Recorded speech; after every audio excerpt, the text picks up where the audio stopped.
quem faz feliz meu coração. Tua palavra, teu corpo e sangue, o teu amor sustenta minha. Proclamação do Evangelho de Jesus Cristo segundo Lucas. Glória a vós, Senhor. Ouvindo isso, um homem que estava à mesa disse a Jesus: Feliz aquele que come pão no reino de Deus. Jesus respondeu: Um homem deu um grande banquete e convidou muitas pessoas. Na hora do banquete, mandou seu empregado dizer aos convidados: Venham, pois tudo está pronto. Mas todos, um a um, começaram a dar desculpas. O primeiro disse: Comprei um campo e preciso ir vê-lo. Peço que aceite minhas desculpas. O outro disse: Comprei 5 juntas de boi e vou experimentá-las. Peço que aceite minhas desculpas. E um terceiro disse: Acabo de me casar e não posso ir. O empregado da casa ficou muito zangado. Então disse o dono da casa ficou muito zangado. Então disse ao empregado: Saia depressa pelas praças e ruas da cidade. Traga para cá os pobres e aleijados, os cegos e os mancos. O empregado disse: Senhor, o que mandaste fazer foi feito, e ainda há lugar. O patrão disse ao empregado: Saia pelas estradas e caminhos. Faça com que as pessoas vierem até aqui, para que a casa fique cheia. Pois eu lhe digo: nenhum daqueles que foram convidados vão provar do meu banquete. Palavra da salvação, glória a vós, Senhor. Meus irmãos e minhas irmãs, que as palavras do Santo Evangelho perdoem os nossos pecados. Amém. Caríssimos irmãos e irmãs, muitas vezes nós vivenciamos o chamado para a vida com Cristo. Isso se dá pelo feito de que Jesus quer a todo momento em que nós vivenciamos essa conexão com Ele. Veja bem, quando nós falamos do Evangelho de hoje, nós lembramos de uma história que eu já falei aqui no canal, sobre as alianças. Nós tivemos muitas alianças com Deus, desde a história do nascimento do mundo. Tivemos várias e várias e várias alianças, até nós chegarmos na aliança que nós estamos atualmente. Nós tivemos a aliança que era a união entre Deus e Adão e Eva. Qual era a diferença daquela aliança lá antigamente para esta? Aí a gente vai entendendo o contexto. Na primeira aliança, existia uma restrição. Existia uma coisa que eles não podiam fazer, senão a aliança acabava. Qual era a restrição? Não comer do fruto da árvore. E eles foram lá e comeram. A partir daquele momento, eles pecaram contra Deus com o dom da desobediência, que não é de Deus. Eles utilizaram o pecado da desobediência e, por isso, por esse motivo, foram expulsos do paraíso. E a partir daquela expulsão, a nossa aliança com Deus era cortada.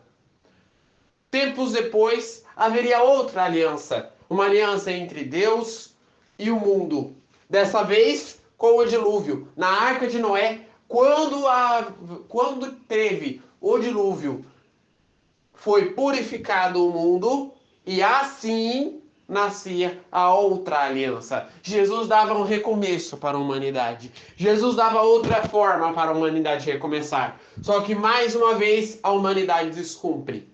Mais uma vez a humanidade quebra aquilo que foi proposto por Deus. Então ele pensa assim: dessa vez eu vou enviar outra aliança. Qual é a diferença dessas alianças que a gente vê no mundo para a aliança atual? Para a aliança de hoje em dia que a gente vê pelo Brasil afora, com as pessoas que fazem aliança com os amigos?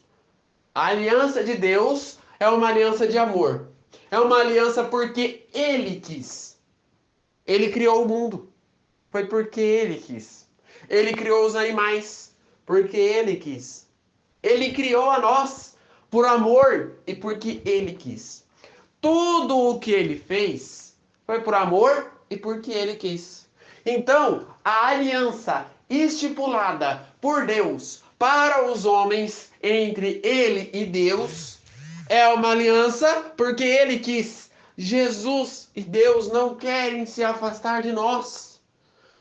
Quando nós se afastamos de Deus, o coração de Deus se entorta. Mais uma vez eu repito, o nosso olhar está diretamente conectado a Deus, ao ponto de uma mãe com um filho. Quando um filho sofre, a mãe é como se contorcesse de dor junto com o filho. Vemos o exemplo de Maria, em que Maria queria tomar a dor de Jesus na cruz. Por isso, explicitamente hoje, Jesus nos convida a meditar nos dias da aliança. Se a aliança de antigamente faz sentido com a aliança atual. Se o que nós pregamos hoje em dia faz sentido com a aliança que Deus pregava. Porque é esta aliança, é este dom que Jesus quer nos mostrar no Evangelho de hoje. Não adianta nós pregarmos uma aliança e Deus pregar outra. A nossa aliança deve estar em convívio. A nossa aliança deve estar única. Esta aliança, fundada agora, é uma aliança, como eu falei, que não tem fim. É uma aliança única. É uma aliança que não termina. E por que essa aliança foi criada? Porque Deus quis. Porque Deus conhece a nossa humanidade. Nós pecamos. O pecado nos consome.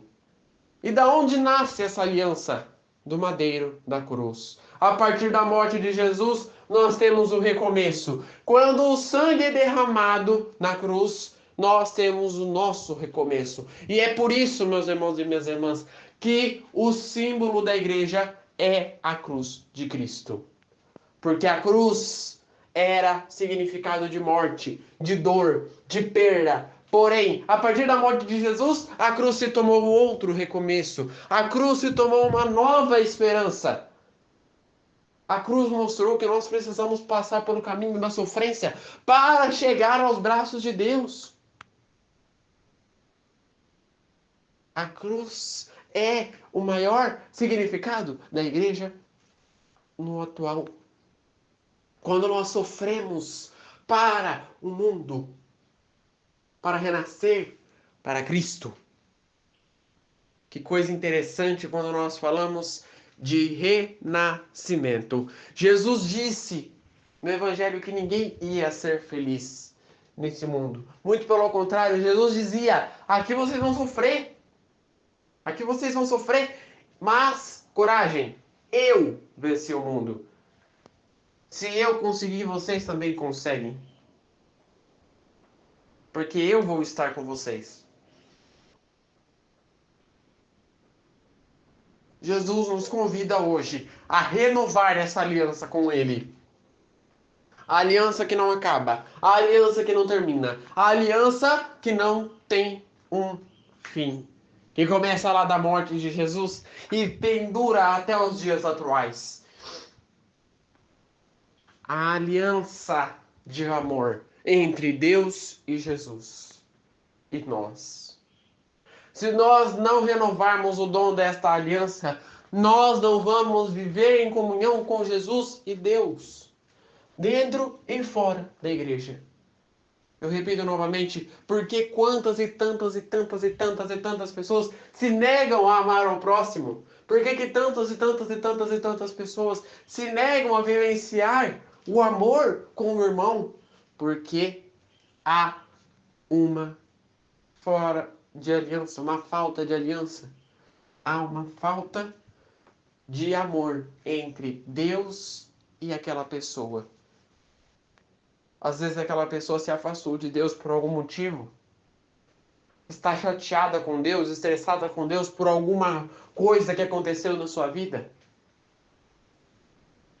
É nosso dever reaproximar o contato daquela pessoa com Deus. Nós temos essa obrigação. E por que isso? Porque desde aquele momento em que nós fomos batizados pelo Padre, nós somos chamados a pregar aquela mesma cultura da Igreja Católica para as outras pessoas. Isso é ser católico, apostólico, romano. Isso é ser enviado para Cristo. Não adianta nós pregarmos que Cristo é bom na igreja e no mundo nós pregarmos outra ideologia. Imagina se o padre fosse, só um exemplo, imagina se o padre fosse bonzinho dentro da igreja, explicasse bem, pregasse uma ideologia e lá fora da igreja ele mostrasse para outras pessoas outro Deus. Jesus não quer que nós coloquemos máscara. Jesus quer a nossa identidade completa. Para amar a Deus, nós não podemos mentir. Para amar a Deus, nós não podemos esconder. Quando nós escondemos alguma coisa, Deus sabe. E o coração de Deus se entristece quando nós escondemos dele algo. Ele quer que nós dizemos a verdade sempre. Por mais que doa, por mais que machuque, por mais que fira o seu coração, Deus se alegrará com a sua verdade, com aquilo que você quer oferecer para ele. É difícil, né? Quando nós falamos em falar a verdade é difícil. Eu não vou falar aquilo que eu sinto para Deus. Eu tenho medo de falar aquilo que eu sinto para Deus, porque quem sabe o que ele vai falar de mim? Quem sabe o que ele vai tratar? Às vezes ele me joga no fogo do inferno. Coragem. Quando nós pensarmos em ter medo, nós devemos sempre lembrar da frase de Jesus. E aliás, essa frase deve estar pendurada na nossa vista. Quando nós tivermos medo, nós devemos sempre lembrar daquela frase que Jesus disse: coragem, eu venci o mundo. Mas eu não vou conseguir entregar meu trabalho amanhã, mas que eu não vou conseguir ir para a escola amanhã, mas que eu não vou... Coragem, eu venci o mundo. A coragem é o único remédio para esta vida. Se nós não tivermos coragem, nós não vamos se aproximar da aliança de Deus. Essa aliança única. E para finalizar, eu falo sobre o ponto do amor. Quantas pessoas hoje em dia não têm empatia, não vivenciam o amor? E o que é você vivenciar o amor? Quando nós estamos unidos realmente na alegria. Deus, Jesus tinha essa alegria no seu coração. Ele vivia essa alegria. A alegria de estar com Deus. Uma alegria que o Espírito Santo proporciona. Vejam que alegria poderosa que Jesus tinha. Isto é amor. Quando nós temos esta alegria, nós não olhamos para o outro com um jeito estranho. Nós olhamos para o outro com um olhar de humildade. Nós reconhecemos o que ele tem de problema e o que ele tem de alegria, mesmo eu sem ele falar. Isto é amor. Isto é a amizade. Vejam como que a amizade e o amor estão juntos. Vejam como que a alegria e o amor estão entrelaçados. Aliás, o amor é como uma mão gigante que entrelaça todos os outros sentimentos e deixa de fora tudo aquilo que faz mal. O amor é como a mão poderosa de Deus. Simplesmente isso. Rezemos juntos. Pai nosso, que estais nos céus, santificado seja o vosso nome. Venha a nós o vosso reino. Seja feita a vossa vontade, assim na terra como no céu. O pão nosso de cada dia nos dai hoje. Perdoai as nossas ofensas, assim como nós perdoamos a quem nos tem ofendido. E não nos deixeis cair em tentação, mas livrai-nos do mal. Amém. Que no dia de hoje fique na paz e na alegria de Deus.